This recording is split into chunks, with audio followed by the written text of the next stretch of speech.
আসসালামু আলাইকুম। এটা আমার ছোট আকারের ছাদ বাগান। এখানে একটা আপনি মালটা গাছ দেখতে পাচ্ছেন। আমার ছাদে আপাতত দুইটা মালটা গাছ আছে, এই একটা আর এই একটা। এই গাছের বয়স 3 বছরের মতো হবে। প্রচুর ফল দেয়। এটা 12 মাসি মালটা, সবুজ মালটা, যেটা বাজারে দেশীয় মালটা বলে সেই মালটা আর কি। তো এত পরিমাণে ফল দেয় বলা মুশকিল। বছরে 2বার ফল দেয়। তো এখনো গাছে অনেক ফল আছে। এই যে একটা ছোট ডালে দেখেন কতগুলো ফল। এখানে ছোট একটা ডালে এখানে আপনার দুইটা দুইটা চারটা 5টা ফল। এই সাইডে কিছু আছে। আর এই একটা গাছ, এখানে পাতার থেকে ফলই বেশি, ফলের সংখ্যাই বেশি। তো এরকম ফল পেতে হলে গাছে পরিচর্যা করতে হবে। পরিচর্যা না করলে এরকম ফল পাওয়া সম্ভব না।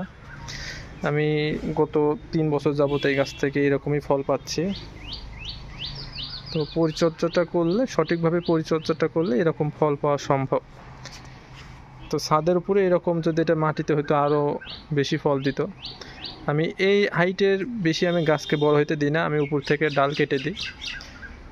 আর পরিচর্যা বলতে কি, আপনার হচ্ছে মাসে আপনি 2বার হচ্ছে আপনার খোল ভিজা পানি দিবেন।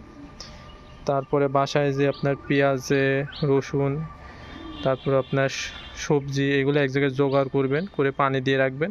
তো এটা পচলে সেই পানিটা গাছের গোড়ায় দিবেন, সেটা জৈব সারের কাজ করবে। আর মাসে হচ্ছে একবার রাসায়নিক সার দিবেন, সাদা সার, তারপরে পটাশ, লাল পটাশ, ইউরিয়া, তারপরে আপনার হচ্ছে এই ম্যাগনেসিয়াম, এই সারগুলো আপনি দিবেন মাসে একবার। আর আপনার হচ্ছে এই যে এই পাতাগুলো যেগুলো দেখছেন, বৃষ্টি যদি হয় তো এই পাতাগুলো পোকা ধরে। এই পোকা থেকে দমন করতে আপনি হচ্ছে যে এসিআর কোম্পানির কট যে বিষটা আছে এটা দিতে পারেন। তারপর নাইট্রো বিষ আছে, এই বিষ দিতে পারেন। এই দুইটা বিষ আপনি যখন বৃষ্টি হবে তখন দিলে এই পাতাটা, যে এক ধরনের পাতায় পোকা ধরে লেবু গাছে সাধারণত, যে যে এখানে দেখেন ধরছে, তো কুচকে যাবে, পাতাগুলো খেয়ে নেবে। তো এই পোকার থেকে বাঁচার জন্য সেই বিষটা আপনি স্প্রে করতে পারেন।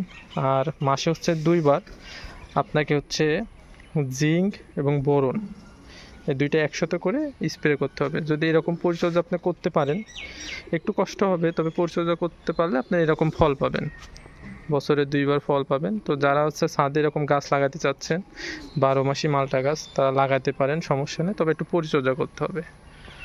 ধন্যবাদ সবাইকে, ভালো থাকবেন। আসসালামু আলাইকুম।